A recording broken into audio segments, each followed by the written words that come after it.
The word racist has been used to describe numerous acts, from racial profiling to popular music.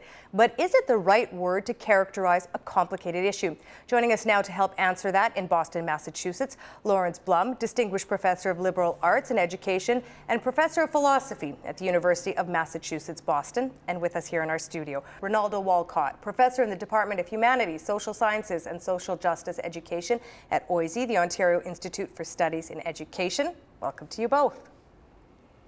Lawrence, let me begin with you in Boston. I want to ask you, how would you define the word racism? Well, I'm going to give a historical answer to that because I'm not sure that it any longer has a core meaning.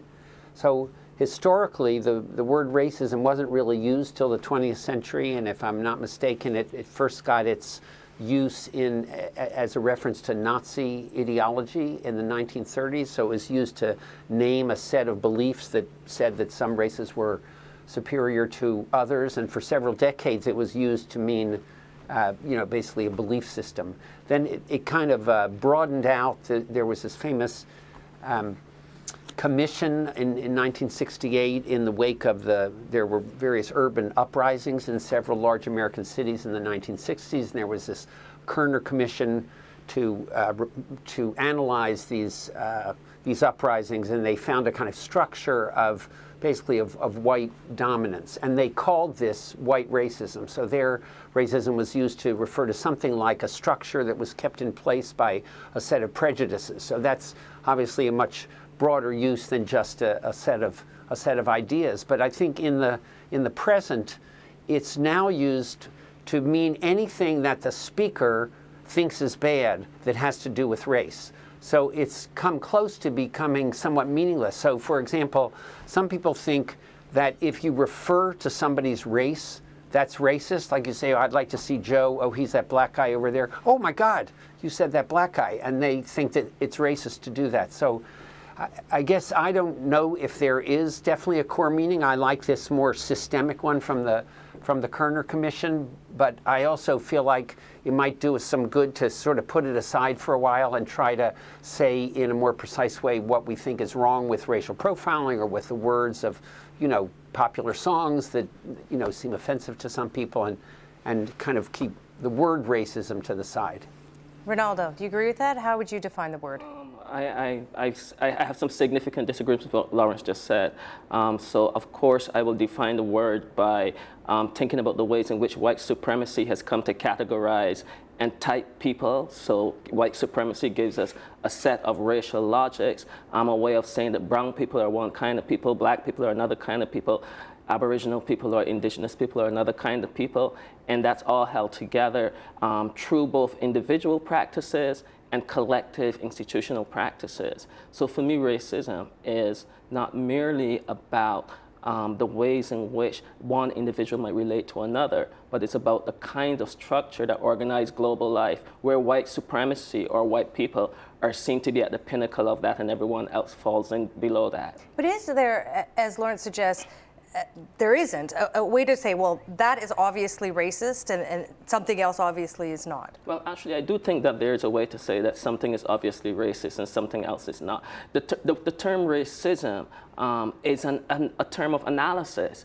When someone uses the term racism, they're offering an analysis of a situation, of a set of practices, of a kind of institutional way of organizing human life. So indeed, there is a way to pinpoint what is racist and what is not.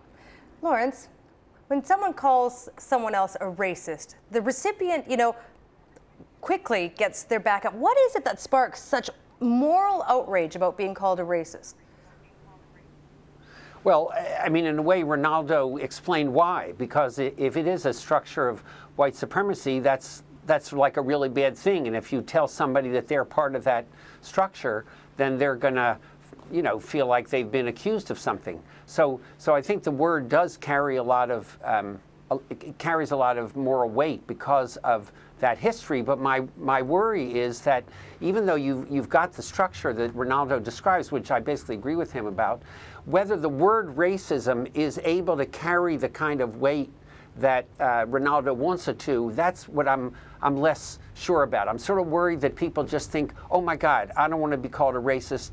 And it doesn't help people to sort of think about exactly what's wrong with what they did. All they want to do is avoid being called a racist. It doesn't invite people to think, well, what exactly did I say wrong? Or why did the thing I say offended you? Or you know, why is a white person putting blackface? Why is that a problem? I don't really understand why it's a problem. It sort of shuts down people's sort of ability to try to figure out something about race that they don't know about. I mean, I don't know if it's different in Canada, but in the United States, it's very seldom that white people show genuine curiosity and knowledge that, you know, to sort of remedy their ignorance about the history of white supremacy or the history of particular groups like Native Americans or African Americans. And I'm just worried that the word racism, just for now, is playing a sort of a negative role in that process. Rinaldo, Lawrence talked about, at least in the United States, that's how it's seen. How do you see it here in Canada? Well, actually, I don't think that there's much difference between the ways in which white supremacy works itself out between Canada and the U.S. I think we've come to an interesting historical moment where it seems as though we want to be able to talk about racism without racists. And it's impossible. So indeed, one of the privileges of white supremacy is to say, I'm not going to hear you. I'm not going to engage you after you might have said something about me that I don't want to hear. But the reality is that most people don't begin by first making the claim something is racist. They begin first by trying to explain why it is racist and coming to the evaluative conclusion that it is indeed racist. So I think that there's a way in which when we talk about racism, both in Canada and the US, that we're not really making any substantive differences around the ways in which white supremacy structures our nations and structures our nation's institutions and structures who is able to say, I'm not going to have that conversation, and who definitely feels that they must have the conversation. We're going to move on in a minute and talk about racism in the larger context, but I want to just stick with the word racism for a minute and fixate on that a little bit. Is it, as Lawrence suggests, you know, maybe the word has just been made trite, overused, and so it's sort of been cheapened? Is that a valid argument? Actually, I don't think we use the word enough. In fact, I think that we've come to use a whole lot of euphemisms where the word should be used. Like so, what? for instance, I was giving your producer an example of this. In the recent Senate scandals, Patrick Berzeau gave an interview to Evan Solomon on CBC News World, and he referred to Marjorie Le Breton as someone who doesn't like Aboriginal people. I think he really meant to say that she was a racist, but he didn't. So we have these euphemisms that have come in. And I think because we have these euphemisms that have come in to replace the word racism, what we have lost is, we've lost its evaluative qualities. We've lost its qualities of its analytical qualities. And we now see it as though it's a slur, but it's not a slur. It's an attempt to get us to think deeply about how it is that we form our own positions, both individually and collectively. Lawrence, I want to give you a chance to respond to that before we move on.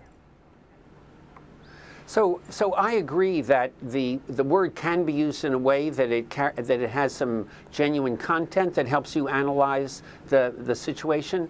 In my experience, people, and I agree with Rinaldo that some people avoid using the word when they should, but I also think the opposite thing happens, where people just throw around the word racism, like to take my original example of mentioning somebody's race, or saying that somebody else is racist is now, sometimes in this country, it's racist to say that somebody else is racist. So it gets used for so many different kind of, you might say, racial infractions that my worry is in the opposite direction from what Rinaldo says. But I don't really disagree. And of course, I don't know about the Canadian situation, but I don't disagree that some of the time it should be used where it isn't. I'm just saying some of the time it's used where it doesn't actually carry much informational value. It just says the speaker doesn't like what just happened. All right, I want to play a bit of a song that's chart-topping right now. It's by a New Zealand singer named Lorde. The song's called Royals. A blogger at Feministing described the lyrics as racist. Take a listen to this. But every song's like gold teeth, grey goose dripping in the bathroom, bloodstains, ball gowns, trash in the hotel room. We don't care. We're driving Cadillacs in our dreams. But everybody's like crystal, Maybach, diamonds on your timepiece, jet planes, islands, tigers on a gold leash. We don't care. We aren't caught up in your love affair. Okay, just want to repeat some of the lyrics for our viewers who may not have heard them. Here's what Lorde sang. But every song's like gold teeth, gray goose, tripping in the bathroom, blood stains, ball gowns, trash in the hotel room. We don't care, we're driving Cadillacs in our dreams, but everybody's like Crystal, Maybach, diamonds on your timepiece, jet planes, islands, tigers on a gold leash. Rinaldo, what's your reaction to the lyrics of that song? My reaction to the lyrics of the song is that here you've got a young white woman from New Zealand who is using an index that comes out of black popular culture, in particular hip hop and R&B music, to try to appear to offer a critique of black popular culture. Okay, for people who aren't familiar with hip hop, what in those lyrics do you find offensive? Well, it's not a question of what I find offensive, it's what when all of those lyrics come together, what kind of story it's trying to tell. So we know, for any of us who are familiar with contemporary popular culture, we know that all of the various consumer items that are mentioned and the description that is offered of them comes out of a very particular cultural moment, which is the cultural moment of hip hop and R&B music, which is largely made by black people. Right, so gold teeth, gray goose, Cadillacs, Maybachs all have an affiliation with hip hop with black people. Yes. Okay. Lawrence, what do you think when you hear those lyrics? Yeah, I agree with Rinaldo about that. I mean, I don't know anything about this 16-year-old New Zealand singer. I think the lyrics are clearly meant to put down hip-hop and to put down black people. I don't know what Lorde exactly, I mean, I imagine she intended to do that. I don't want to say she is a racist, but I would say that those lyrics are, that those lyrics are drawing on imagery that puts down black people, and it's an imagery that is drawing on the hip hop culture. I also agree with Rinaldo that in some sense she's actually working from within that tradition, but also in some ways putting down that tradition as well. Perhaps this means something different in New Zealand. Well, I mean, it's a universal, popular music kind of has a universal significance. I mean, maybe it means something very different. Some of the commentaries seem to suggest that she was criticizing income inequality on a global level. I'd be a little bit surprised, but if she were trying to do that, she shouldn't racialize it by making it only black people who have the kind of money that she's talking about. I mean, maybe it's different in New Zealand, but I'd be surprised. Okay, I want to read what the blogger, a woman, Veronica Bayetti Flores, wrote about the song. And I just want to mention to our listeners, to our viewers, that she uses some foul language. This is a bit what she wrote. While I love a good critique of wealth accumulation and inequity, this song is not one. In fact, it is deeply racist, because we all know who she's thinking when we're talking gold teeth, Crystal, and Maybachs. So why shit on black folks? Why shit on rappers? Why aren't we critiquing wealth by taking hits at Gulf or Polo or Central Park East? Why not take to task the bankers and old money folks who actually have a hand in perpetuating and increasing wealth inequality? I'm going to take a guess. Racism. Rinaldo, agree with that? Absolutely clear that this was an attack on black people. I see it as an attack on a particular kind of black popular culture. I'm not necessarily going to, and then one can extrapolate from that. But I fundamentally, in some ways, principally agree with what the feminist argument is making, which is that anyone who's engaging in contemporary popular culture knows that the resources that Lorde is drawing on are largely associated with hip hop and R&B music. So who then might that critique be a critique of, if I am so generous to call it a critique? It is a kind of parody, it is a kind of put down, and it's not very similar from the ways in which, white folks at this time of the year blacken up their face as well. Why is it that black bodies, black people's cultural expressions, whether those cultural expressions are deemed to be legitimate or not, can become the site or the excuse for white people to, in some ways, come into themselves? Why are black people to be the transit through which whiteness comes into itself? Okay, I want to bring up one more photo from popular culture. This is a picture of an actress who dressed up for Halloween as a black character from the TV program Orange is the New Black. Put that up on the screen so you can see her there on the left as she is, and they're in quote-unquote costume. Lawrence, are there some areas like blackface that are too sensitive to take lightly? Is this just not okay? Well, I guess what I would want to say about that, it does seem offensive to me, and I think Rinaldo expressed it very well about white people kind of using black bodies to express themselves. I wish that actress had known something about the history of blackface minstrelsy, so that she would have a sense that at least if she was thinking of putting herself in blackface, she would have talked to a black friend or colleague or co-worker, or sort of recognized that this is a charged territory, and that she shouldn't just do it without giving any thought to it. And my worry, she apologized for it. She said, "Oh, I didn't mean to offend anybody." Well, people are always saying they don't mean to offend, and partly that means they don't have the knowledge that shows why that thing does offend. It's because they don't understand the historical background, and that's what I would like if there was a greater knowledge on the part, especially of white people, but of all people, about this racial history. Then they would understand better why something like what this actress does is problematic and insulting. Okay, Rinaldo, let's take a little further. Is ignorance an okay explanation, an innocent mistake, as she said? Well, ignorance is a particular kind of knowledge, because I think, as Lawrence just pointed out, to me, what is baffling is how can folks since the 1950s, given everything that's happened in the civil rights movement, the Black Power movement, the waves of the multicultural wars in the 1980s and the 1990s, how could folks have missed all of this? So to me, to miss all of this is to say that your ignorance is a particular kind of knowledge, that there are particular ways in which you don't have to engage or notice certain kinds of things when you're white. And so that's why, in many instances, people like myself refer to those kinds of actions as racist, because they speak to the deeper institutional logic of the place that we live in. Okay, Lawrence, does using the word racist in this case keep people like this actress from learning the error of their ways? Well, it depends on whether you say she is a racist or the act that she engaged in is a racist act. The second thing is much less charged. If you say a person is a racist, you impugn their entire character. You imply that they're kind of deeply disrespectful and prejudicial. If you just say somebody engaged in a particular act, it's still very bad about that act. But I just think people should sort of be clear, is it the lyric that's racist, or is the whole person racist? Is Lord's lyric racist, or is Lord herself a racist? So I feel like calling a person a racist is, it has much more charge. It's much more of a condemnation than just saying one act or one statement or one lyric. And if people were a little clearer about what they were calling racist, I think it would help to invoke these larger structures that Rinaldo is talking about. And I didn't say that it was that her ignorance, the actress's ignorance, was innocuous. I also think it was, she's to blame for her ignorance. But I just think ignorance is different from having, bad intention or prejudicial intent.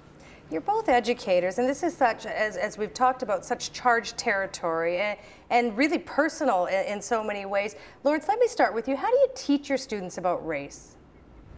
So I taught high school for a while, and I taught a course on race and racism at this high school, and it was a very racially mixed group of students, and I taught them a lot about the history of slavery, of the displacement of Native peoples, both in the United States and also in Latin America and the Caribbean. I just wanted them to understand the backdrop and to also understand kind of where the whole idea of race came from and how it was so kind of interwoven with these systems of domination. And then we also talked about contemporary issues, and because the students understood the historical background, they were able to sort of engage with each other across racial lines to really have productive conversations. I mean, I think you also have to create a kind of safe environment in a class where people who are sort of worried about the thing that's on their mind, they still have to be willing to say it, because if they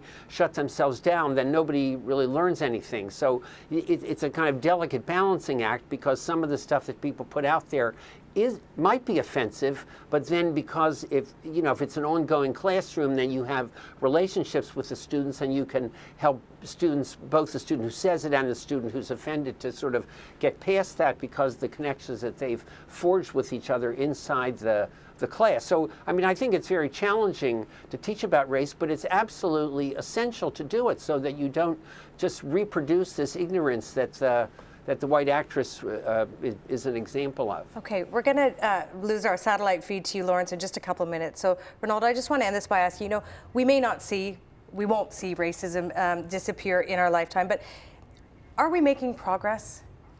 I think we make a lot of progress, and I think we have some steps backwards.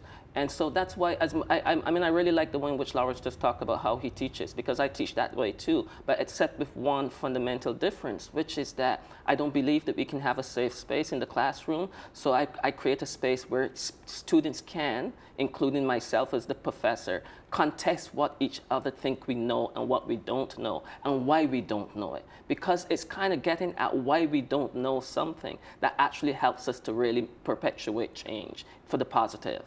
I want to thank you both. Difficult conversation. I was a bit nervous having it, but I thank you both for making me feel comfortable. Thank you, Lawrence, in Boston. Take care. You're very welcome. Great to be on. And thank you, Rinaldo, as well. Thank you. It was fun. Lawrence Blum, Professor of Philosophy at the University of Massachusetts, Boston, and Rinaldo Walcott from OISE. Support Ontario's public television. Donate at tvo.org.